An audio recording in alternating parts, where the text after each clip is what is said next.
They did it. They actually did it. I can't believe that they actually did it. The upside down T. They actually did it. I mean, y'all know what I'm talking about, but I can't believe they actually did it. But guys, this means something big. This means that Tesla can do Robotaxi, the geofence. They can do whatever they want. This is probably one of the biggest signs that Robotaxis can be anywhere, anytime, however shape, form they want. That is massive. And I can't believe they did it. And I love it. They're having fun with it. I mean, I love it too. But they actually did it. That's absolutely awesome. And this number right here, we'll get into it in the video as well, because this is very important. This, man, I need more Tesla stock. That's all I need. That's all you guys need to know for now. So let's just smash that like button, hit subscribe if you haven't already, because we're going to talk about what Tesla just did with the Robotaxi, and as well as some other interesting news that came out as well. So let's get down to it. Shout out to Stern Basher for getting into the details of these things, which I love. He posts saying that Tesla's Robotaxi service area expansion. Let's not lose the significance of what's been done here, because there's a lot of significance here. There's a lot of significance here. Stephen Mark Ryan, shout out to him, by the way. Love that guy. He's the one that had this thing. And you can see the picture right here. You guys can see this is him on June 26th proposing it, saying Tesla has a chance to do the funniest thing with the first Robotaxi service area expansion. And it looks like Elon and the Tesla team agreed to this, and they actually flippin' did it. They did it. I just can't believe they did it. But again, as Stern said here, and I said earlier, there's a big significance here. Big significance. He says that Stephen Mark Ryan proposed an unconventional, humorous shape for the expansion of the Robotaxi geofence area in Austin. And just 17 days later, Tesla implemented an expansion that closely, I would say 99.69% closely matched this suggestion. And here's Tesla's Robotaxi here. You guys can see it's harder, better, faster, stronger. It's awesome. This is absolutely awesome. But he gets very detailed in this, and I want you guys to just grasp this, because this is a big deal. This is awesome. This is, again, Tesla doing this is pretty much them saying that we can do whatever the heck we want with this Robotaxi. We can go all over the US if we want today, right now. But we got to go through the hurdles and the step-by-step, regulation state-by-state. But they can do it. They can do whatever they want. While the shape itself has sparked widespread amusement and memes across social media, the deeper implication is far more substantial. Rapid deployment capability. The quick turnaround from suggestion to live implementation underscores Tesla's ability to dynamically adjust and scale the Robotaxi operations without significant delays. This contrasts with a competitor like Waymo, which is going to die soon, in my opinion, which often require extensive mapping. Tesla's vision-only approach allows for software-driven updates that can redefine service boundaries almost on demand. I love it. This is awesome. This is awesome. Tesla can deploy it however they want, whatever shape they want, however they love it. And the fact that they can do it without delays and rapid, they can do it. They can do the entire United States today if they want. But because of rules and regulations, they can't. They go step by step. And for safety, of course. That's always number one for Tesla. Flexibility in geofencing. By expanding to any shape it wants, Tesla proves that their system isn't rigidly constrained by predefined grids or infrastructure limitations.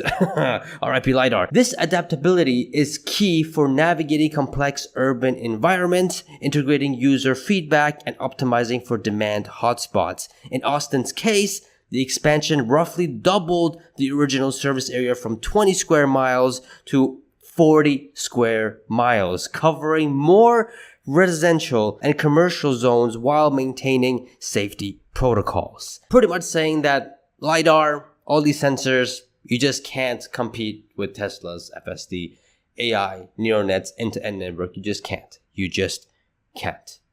And I've been saying this for years too. And now we're seeing it literally right in front of our eyes in the most funniest ways ever.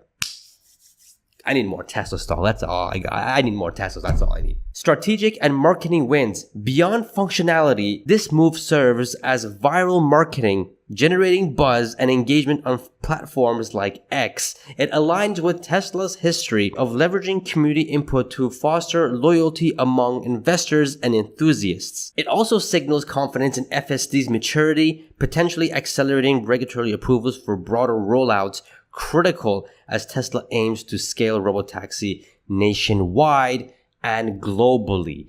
And that's true. I mean, we are the media now, right? We're not all these other media, legacy automakers, not automakers. I guess it's the same boat, right? Legacy automakers, legacy mainstream medias. I think they're all going to die anyways in the future, or not going to be that relevant anymore. But we are the media. Us, Tesla investors and X community that knows what's going on. We love this. We absolutely love this. And it proves many things, as Stern pointed out here as well.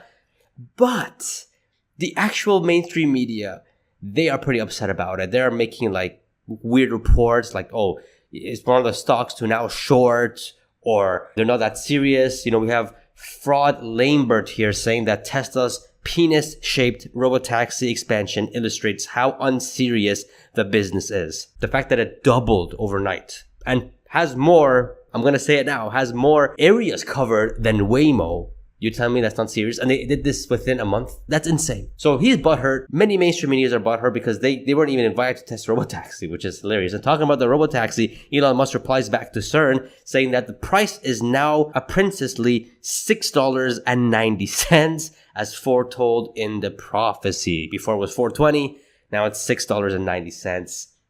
I love it. I love the humor. I just love this. I just absolutely love this. Now, Fraud Lambert is saying weird things like, oh, they're not serious about this, right? Well, let me tell you how serious this is for Tesla. Look at this. Look at this.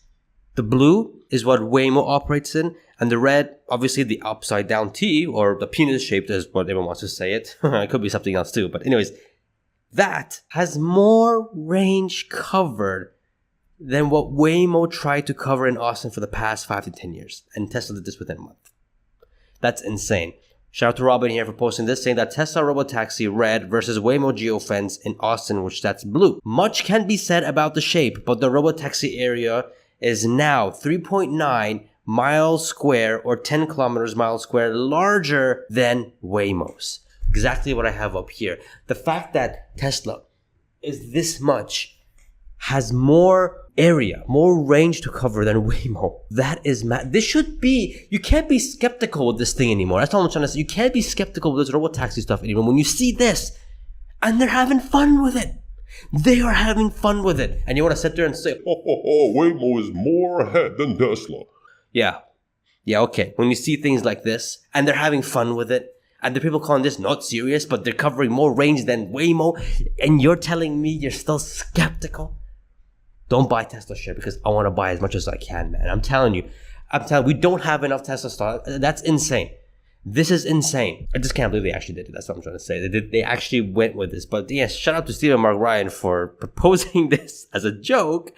And then Tesla team and Elon was like, you know what? Fuck it. We're going to do it. And I love it. I absolutely love it. It pissed off a lot of people, offended a lot of people. But you shouldn't be offended. This is just humor stuff. But again, we're living in a very sensitive time. It's very, anyways, I'm not going to get too into that, but you guys know my point. Tesla in Austin, Robotaxi, is beating Waymo in Austin in range. And we're seeing videos and pictures of Tesla Robotaxi all the way south of Austin. Like not even like in Kyle, which is like 20 miles south of where this is at the lowest point, as you guys can see. It's insane. Before you know it, I think by end of next month or so, all of Austin's going to be covered and we're good to go. That is insane. That is crazy. And, this is why I'm all in Tesla because of this since 2020. Love it. Now, some other news that I do want to get into, which is pretty big news, and finally it's happening, is Tesla has now entered India with their Model Y. This is, finally they're inside, but there's only one problem. Is that the Model Y is the price ranges from $70,000 to $80,000 from the rear wheel drive to the long range. That is the only issue because the average selling price in India right now is about maybe around the 15,000, 16,000. It's growing rapidly because India is a growing market. GDP is growing. I've already made a deep dive video on why it makes sense to enter India. You guys can check the video here. Very in high details. But the Model Y for going for 70, 80,000, we know it's not for the middle class. I think it's for the upper rich, not even the upper rich, mid class, because those guys are still, they don't even make that much. I think it's for the rich right now in India. Until we can get the other models in. I was hoping that we could see the affordable models going in. You know what I mean? Those things will be more cheaper and stuff like that. But they're inside India, and it looks like how Tesla is entering India is they're tiptoeing in a little bit. They're saying that we know tariffs are low. And again, the reason why the price is this high is because they got to pay, I think, a 35 or 30% tariff on these, which is why it makes sense why Teslas are about 30, 40% more expensive than they are in the States. That makes sense. But nonetheless, they're tiptoeing in a little bit. They're just saying, testing the waters to see how India is. Things could shake. Things could go back to 100% tariffs again. So they are moving slowly into India. But if they can get in there, and I hope they can have a factory in there one day, a gigafactory, then I think things will make a lot of sense and they can do very, very well in India.